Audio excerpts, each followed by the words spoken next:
오늘 하나님께서 저희들에게 주신 말씀은 출애굽기 33장 11절에서 17절 말씀입니다.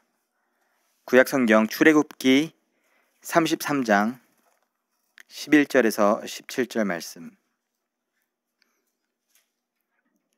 출애굽기 33장 11절에서 17절 말씀입니다. 제가 봉독하고 마지막 17절 함께 합독하시겠습니다. 사람이 자기의 친구와 이야기함 같이 여호와께서는 모세와 대면하여 말씀하시며 모세는 진으로 돌아오나 눈의 아들 젊은 수종자 여호수아는 회막을 떠나지 아니하니라. 모세가 여호와께 아뢰되 보시옵소서 주께서 내게 이 백성을 인도하여 올라가라 하시면서 나와 함께 보낼 자를 내게 지시하지 아니하시나이다. 주께서 전에 말씀하시기를 나는 이름으로도 너를 알고 너도 내 앞에 은총을 입었다 하셨사온즉 내가 참으로 주의 목전에 은총을 입었사오면 원하건대 주의 길을 내게 보이사 내게 주를 알리시고 나로 주의 목전에 은총을 입게 하시며 이 족속을 주의 백성으로 여기소서. 여호와께서 이르시되 내가 친히 가리라. 내가 너를 쉬게 하리라. 모세가 여호와께 아뢰되 주께서 친히 가지 아니하시려거든 우리를 이곳에서 올려 보내지 마옵소서. 나와 주의 백성이 주의 목전에 은총을 입은 줄을 무엇으로 알리까? 주께서 우리와 함께 행하심으로 나와 주의 백성을 천하 만민 중에 구별하심이 아니니이까. 17절 함께 읽습니다. 여호와께서 모세에게 이르시되 내가 말하는 이 일도 내가 하리니 너는 내 목전에 은총을 입었고 내가 이름으로도 너를 알미니라. 아멘. 저희는 함께 고독해서 감사라는 제목으로 하나님의 말씀을 나누도록 하겠습니다. 제가 대학을 진학하기 위해서 한국에서의 정착의 여정을 거쳐가면서 그리고 그 이후로도 한동안 왠지 모를 외로움과 고독감에 사로잡혀 한동안의 나날들을 지냈던 기억이 있습니다. 제가 카메룬에 있으면서 마지막으로 있었던 집은 새롭게 건축되었던 교회의 3층에 위치했던 집이었습니다. 그 교회는 그 마을에 있는 가장 높은 언덕에 지어지게 되었습니다. 가장 높은 언덕에 지어진 교회, 그리고 그 교회의 3층이다 보니 한눈에 마을이 보였습니다. 또한 교회 건축물이다 보니 창문도 크고 매우 높았습니다. 그래서 집에서, 특히 제 방에서 마을을 내다보며 또 자연 광경을 볼 수 있었습니다. 제 침대에 누워있다 보면 하늘이 보였습니다. 석양이 보였습니다. 밤하늘에 수많은 별들이 보였습니다. 그래서 잠이 오지 않을 때는 밤하늘에 셀 수 없는 별들을 세다 잠이 들기도 하고 밤하늘과 대화를 하다 잠이 들기도 했습니다. 그런데 고등학교를 졸업하고 한국으로 대학을 진학하게 되었습니다. 처음 지냈던 곳은 고문의 댁이었습니다. 고문의 댁은 고층 아파트였습니다. 20몇 층에 위치했던 아파트인데 그곳에서 베란다를 통해서 하늘을 보려고 하면 또 건너편에 있는 또 다른 아파트들이 제 시야를 가렸습니다. 얼마 지나지 않아 학교 근처에 있는 교회 기숙사로 이사하게 되었습니다. 그 기숙사에서는 한 방에 4명이 함께 지내게 되었습니다. 그 방마다 작은 창문이 있었습니다. 하지만 그 창문으로 하늘조차 보이지 않았습니다. 저희 방에 있는 창문은 바로 앞에 있는 담벼락을 향하고 있었습니다. 저는 막내이기 때문에 2층에 있는 2층 침대에 누워서 잠을 청했습니다. 카메룬에서는 침대에 누워서 하늘을 보면 수없이 많은 별들이 보였는데 이곳에선 눈을 떠서 보면 제 바로 위에 있는 천장이 보였습니다. 또 너무 답답해서 바깥으로 나가 하늘을 보고자 하면 여기저기 우뚝 서 있는 빌딩들이 보였습니다. 마치 한 마리의 새가 새장에 갇힌 것처럼 너무나 답답한 마음들이 저를 사로잡았습니다. 그리고 한동안 제 마음속에는 왠지 모를 외로움과 고독감이 저를 사로잡았습니다. 이 세상을 살다 보면 한 번씩 우리들은 왠지 모를 외로움과 고독감에 사로잡히게 됩니다. 자녀들을 옆에 끼고 살다가 자녀들이 대학을 진학하여서 떠나보내게 되면 empty nest 증후군을 느끼게 됩니다. 마치 어미새가 빈 둥지를 바라보며 떠난 새끼들의 빈자리를 공허하게 바라보는 것처럼, 외롭게 쓸쓸히 그것을 바라보는 것처럼 그러한 공허함과 외로움과 고독감을 느끼게 됩니다. 하지만 이러한 종류의 고독감은 그 자녀들이 다시 돌아오게 되면, 방문하게 되면 채워지곤 합니다. 또는 시간이 지나 익숙해지면 괜찮아지곤 합니다. 하지만 또 다른 종류의 고독감이 있습니다.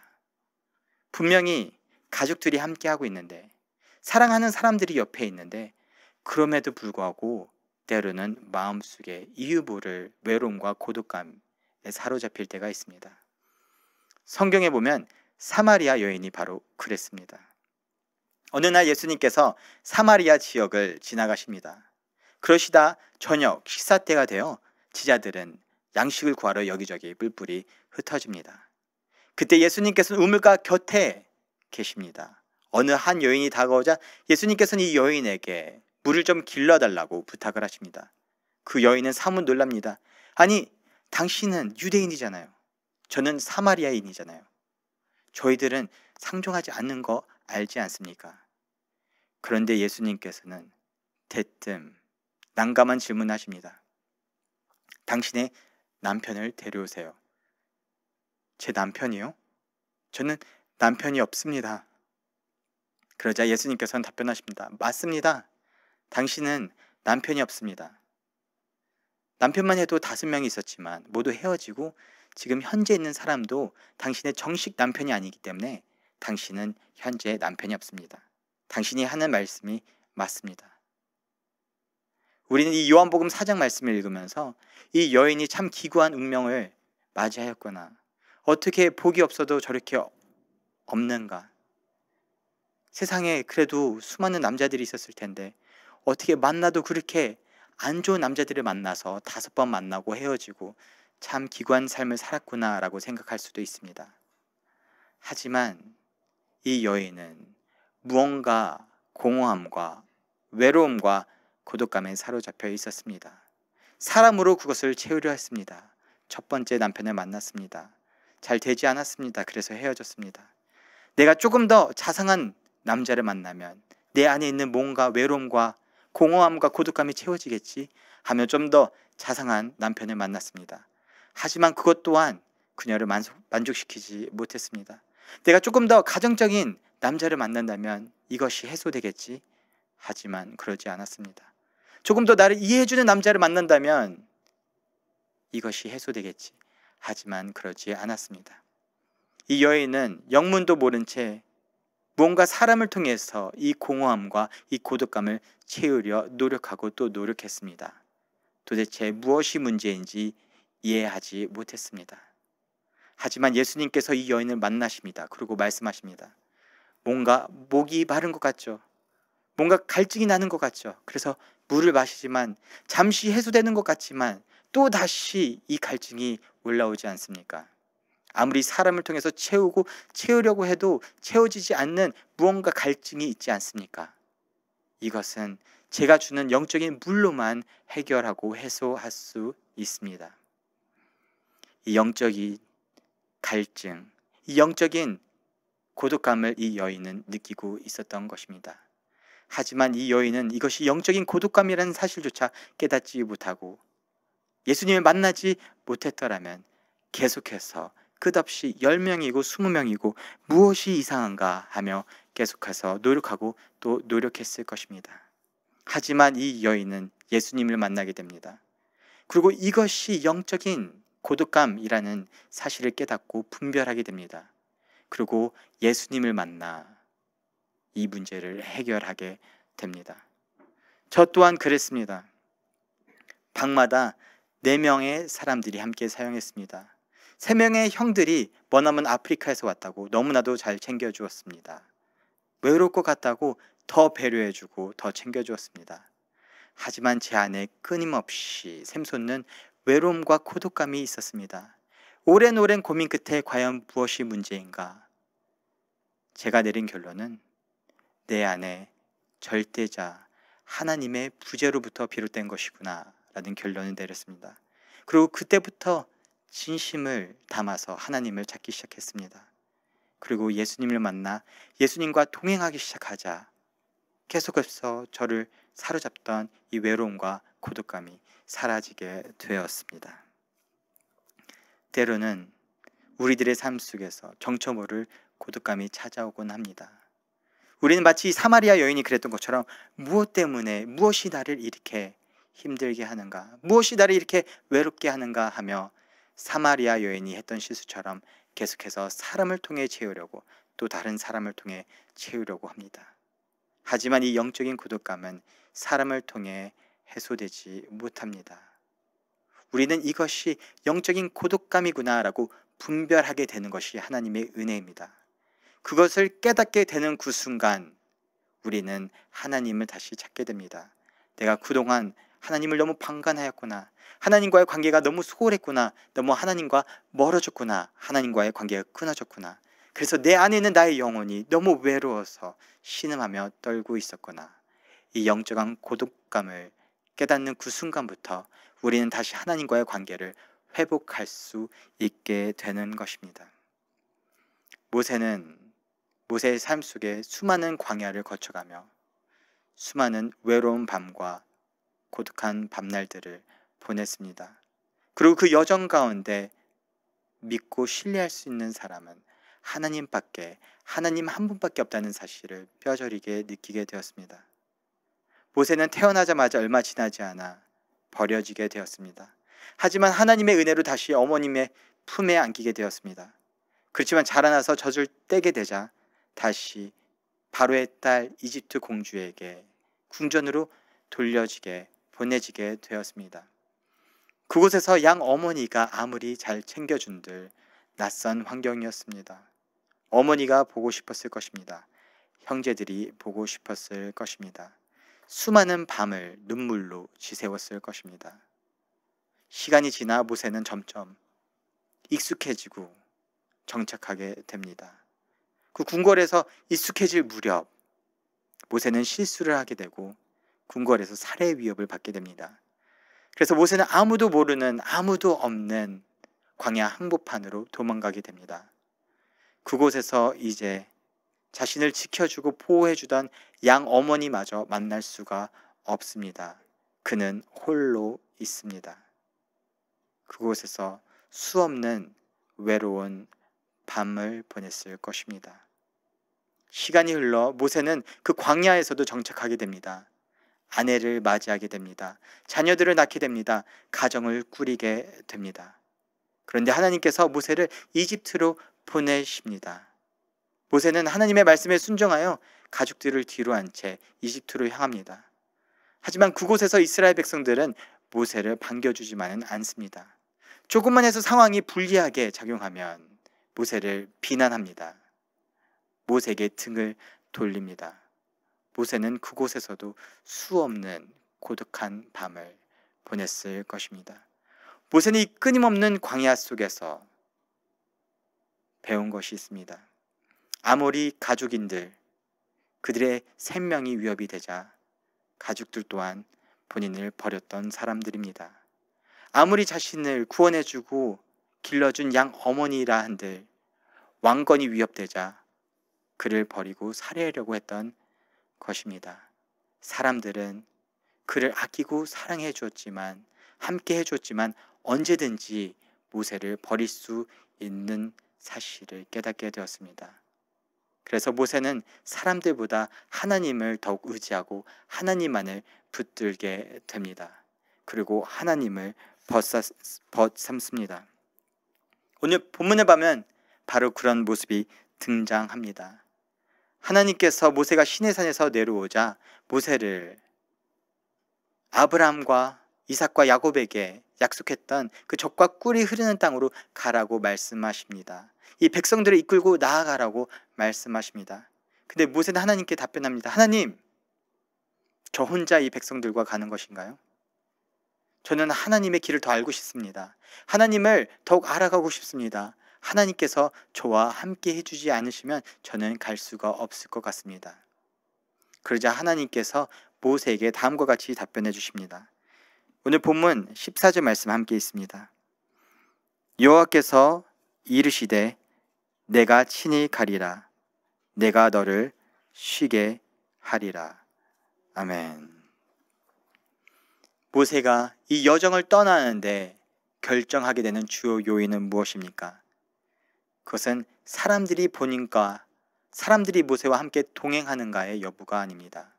사람들이 함께 간다 한들 하나님이 저와 함께 동행하지 않으시면 저는 가지 않을 것입니다. 사람들이 여기 남아있는다 한들 만약에 하나님이 함께 가실 거라면 저는 따라가겠습니다. 모세는 사람들이 함께 따라와도 언제든 배신하고 버리고 등을 돌릴 수 있다는 사실을 너무나도 잘 알았습니다. 그래서 모세는 하나님을 붙듭니다. 하나님이 함께 가실 건가요? 그럼 가겠습니다. 하나님이 함께 안 가시나요? 그럼 저도 안 가겠습니다. 모세는 하나님을 벗삼아 하나님을 친구 삼아 하나님만을 의지하며 나아갔던 것입니다. 하나님께서는 이런 모세의 모습을 보십니다. 그리고 그를 귀하게 여기셨습니다. 하나님께서 모세를 어떻게 대하셨는지 오늘 본문 11절 말씀에 기록되어 있습니다. 함께 읽습니다. 사람이 자기의 친구와 이야기함 같이 여호와께서는 모세와 대면하여 말씀하시며 모세는 진으로 돌아오나 눈의 아들 젊은 수종자 여호수아는 회막을 떠나지 아니하니라. 아멘. 하나님은 모세를 대하실 때 어떻게 대하셨나요? 사람이 친구를 대하는 것과 같이 하나님께서 모세를 대하셨다. 모세와 대면하여 말씀하셨다. 모세를 친구처럼 여기셨다라고 기록되어 있습니다. 성경에 하나님을 의지하고 하나님을 신뢰하고 나갔던 수많은 인물들이 있습니다. 하지만 성경에 하나님께서 친구로 여기셨다라고 기록되어 있는 사람은 몇몇 되지 않습니다. 그 중에 바로 모세가 있습니다. 도대체 모세의 어떤 모습 때문에 하나님은 모세를 친구로 여기셨다. 사람이 친구와 대하듯이 하나님께서 모세를 친구처럼 대하셨다라고 기록되어 있는 것일까요? 그 이유를 살펴보기 위해서 오늘 본문 바로 이정인 그 전장을 살펴보면 하나님이 왜 모세를 친구처럼 여기셨는지를 살펴볼 수 있습니다. 하나님께서 시내 산 꼭대기에서 모세를 만나십니다. 그리고 모세에게 손수 하나님의 십계명을 새기신 돌판을 선사하십니다. 모세는 그거를 받고 하산합니다. 하산하면서 내려오는데 산 중턱에 분명히 아론과 70명의 장로들이 있어야 되는데 보이지 않습니다. 뭔가 불길합니다. 그래서 모세는 발걸음을 재촉합니다. 그리고 산 밑에 도달했을 때 끔찍한 광경을 목격하게 됩니다. 모세는 경악하게 됩니다. 아론이 이끌고 이스라엘 백성들이 합심하여서 금송아지를 조각하고 그 앞에 엎드려 절하며 예배하며 춤추며 축제를 벌이고 있는 것입니다. 하나님께서 바로 모세에게 말씀하십니다. 이 백성은 목이 너무나도 뻣뻣한 백성이다. 내가 분명 몇 주 전에 그들에게 현현하고 나의 영광을 그들에게 보였는데 얼마 지나지 않아 이들은 이렇게 쉽게 나로부터 돌아서는구나. 내가 그들을 진멸하겠다. 그리고 너를 통해서 내가 다시 시작하겠다. 너를 큰 민족으로 만들겠다. 그러자 모세는 다음과 같이 하나님께 답변을 올려드립니다. 출애굽기 32장 32절 말씀 함께 있습니다. 그러나 이제 그들의 죄를 사하시옵소서. 그렇지 아니하시오면 원하건대 주께서 기록하신 책에서 내 이름을 지워버려 주옵소서. 아멘. 모세는 하나님께 답변 드립니다. 하나님, 이스라엘 백성들이 하나님 앞에 너무나 큰 죄를 지었습니다. 너무나 큰 죄를 지었습니다. 죄송합니다. 그렇지만 하나님께서 이스라엘 백성들을 용서해 주시옵소서. 혹시나 용서하시지 못하겠다면 제 이름이라도 걸겠습니다.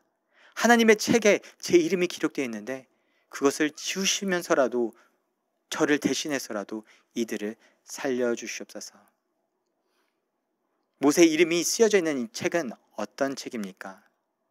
이름이 쓰여져 있는 책 하면 우리들은 바로 요한계시록에 기록되어 있는 생명책을 연상하게 됩니다.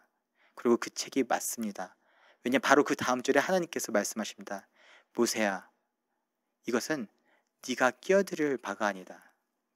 나에게 범죄한 사람은 내가 알아서 그 이름을 지우도록 하겠다. 하나님께 범죄하면 이름이 지워지는 그 책, 하나님 앞에 신실하게 서 있으면 이름이 쓰여지는 그 책은 바로 생명책인 것입니다. 모세는 하나님께 아뢰입니다. 하나님, 제 영생을 걸고라도 이 백성들을 구원해 주시옵소서. 우리는 이 본문을 읽으면서 모세가 너무 나아간 것이 아닌가? 모세가 하나님께서 주신 그 특권을 너무 가볍게 여기는 것이 아닌가? 어떻게 본인의 영생을 백성들과 바꿀 수 있지? 라고 질문을 할 수도 있습니다. 하지만 모세는 그 특권을 가볍게 여긴 것이 아닙니다. 모세는 그 누구보다도 하나님의 심정을 깨달았기에 하나님 앞에 호소했던 것입니다. 하나님께서 모세를 처음 떨기나무에서 찾아오셨을 때 하나님께서 말씀하십니다. 모세야, 이스라엘 백성들의 신음소리가 나에게 들려왔다. 이스라엘 백성들의 부르짖음이 나에게 들려왔다. 그래서 내가 내려와서 그들의 고통을 보았다. 내가 더 이상 이대로 놔둘 수 없어서 내가 너를 보내겠다. 하나님 귀에 들려왔던 이스라엘 백성들의 부르짖음은 어떤 부르짖음인가요? 분명 육성의 부르짖음도 있었을 것입니다. 하지만 그것보다 또한 담겨있던 부르짖음은 이스라엘 백성들의 영혼의 부르짖음이었을 것입니다. 이스라엘 백성들의 영혼들이 하나님께 탄식하며 신음하며 부르짖은 것을 하나님께서는 들으셨던 것입니다. 창세기에 보면 가인과 아벨의 이야기가 등장합니다. 가인이 너무 질투한 나머지 동생 아벨을 들판에서 죽입니다. 그러자 하나님께서 가인을 찾아오십니다. 가인아, 너의 동생, 너의 아우 아벨이 어디 있느냐? 그러자 가인이 하나님께 되묻습니다. 하나님, 제가 제 동생을 지키는 자입니까? 제가 어떻게 알죠? 그러자 하나님께서 가인에게 말씀하십니다. 가인아, 네가 도대체 무슨 짓을 한 것이냐? 내 아우의 피가 땅에서부터 나에게 호소하느니라. 이것이 무슨 말씀인가요? 아벨의 영혼이 하나님께 부르짖고 탄식했다는 것입니다. 하나님 귀에 들려오는 음성들이 있습니다. 그것은 바로 우리들의 영혼들이 신음하고 부르짖는 영혼들의 부르짖음입니다. 모세는 하나님과 동행하면서 하나님을 신뢰하고 의지하고 벗사면서 하나님 눈에 보이는 것이 서서히 보이기 시작한 것입니다. 하나님 귀에 들려오던 영혼들의 부르짖음이 모세에게도 들려오기 시작했던 것입니다. 모세는 하나님을 조금 닮은 마음을 배워가기 시작했던 것입니다. 그래서 하나님께서 너무 안타까워 너무 속상하여서 진노하실 때 모세는 하나님께 아뢰입니다. 하나님, 하나님께서 이들을 진멸하신다면 이 영혼들의 부르짖음이 저에게도 들려옵니다. 하나님, 제 영생이라도 걸겠습니다. 이들을 용서하여 주옵소서. 바로 이 고백이 하나님을 감동시킨 것입니다. 왜냐하면 하나님 또한 이 영혼들의 부르짖음을 들으며 이 영혼들을 구원하기 위해 본인의 목숨보다 더 소중한 독생자 예수 그리스도를 이 땅에 보낼 계획을 하고 계셨기에 하나님의 마음을 알아주는 모세의 그 고백이 하나님을 감동시켰던 것입니다. 그러기에 그 바로 다음 장면인 오늘 본문에 하나님께서 모세를 어떻게 대하셨는가? 모세를 친구처럼 대했다. 왜? 모세는 하나님의 마음을 알아주는 사람이었기에 하나님의 시선이 머무르는 곳에 모세의 시선이 가 있고 하나님의 귀에 들려오는 영혼들의 부르짖음이 모세에게도 들려왔기에 모세는 하나님의 마음을 알아주는 사람이었기에 하나님은 모세를 친구처럼 여기셨다라고 기록되어 있는 것입니다. 오늘 말씀을 맺도록 하겠습니다. 우리는 삶을 살아가면서 때로는 우리들의 영혼들을 방관할 때가 많습니다. 우리 영혼들의 관계가 하나님과 멀어지며 때로는 끊어지게 됩니다. 그럴 때 우리들의 영혼들은 깊은 곳에서 외로움에 신음하며 부르짖게 됩니다. 우리는 그 공허함을 이해하지 못하고 세상의 여러 것으로 채우려고 합니다. 사람으로 채우려고 합니다. 마치 사마리아 여인이 그랬던 것처럼 계속해서 뭔가로 채우려고 하는데 절대 채워지지가 않습니다. 그럴 때 우리들은 하나님의 은혜가 필요합니다. 이 고독감이, 영적인 고독감이라는 사실을 깨닫는 것이 바로 하나님의 은혜입니다.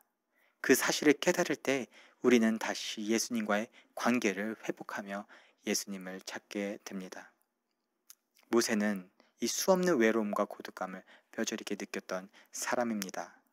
가족마저, 양 가족마저 그를 버리고 그를 죽이려 했던 것을 보면서 이 세상에 사람은 언제든지 떠나갈 수 있고 항상 그의 곁을 지켜줄 수 있는 한 분은 하나님밖에 없구나. 그의 너무나도 외로운 외로운 감정들을 이해해주는 분은 단 한 분 하나님밖에 없구나라는 사실을 깨닫고 하나님과 동행하게 됩니다. 하지만 되게 많은 경우 우리 신앙인들은 거기에서 멈춰서게 됩니다. 하나님의 위로를 받고 하나님의 보호하심을 받고 하나님이 나의 외로움을 이해해 주시고 품어주는 데서 멈출 때가 많습니다. 우리 신앙인들은 그것을 넘어 더욱 자라나야 합니다. 모세가 하나님과 함께 동행함으로써 하나님 귀에 들려오던 그 영혼들의 부르짖음이 들려오기 시작했던 것처럼 하나님의 마음을 조금씩 더 알아가기 시작했던 것처럼 우리 또한 하나님의 마음을 배워가야 합니다. 모세의 귀에 들렸던, 하나님 귀에 들렸던 그 영혼들의 부르짖음, 너무나 영적으로 외로워 영적으로 고독해서 부르짖는 그 영혼들의 부르짖음이 오늘 우리들의 귀에도 들려오기를 소원합니다. 그래서 우리들의 고백이 하나님을 감동시키며 하나님께서 모세를 친구처럼 여기셨듯이 우리 또한 하나님의 친구로 여기는 그런 은혜를 받는 여러분과 저 되기를 소원합니다.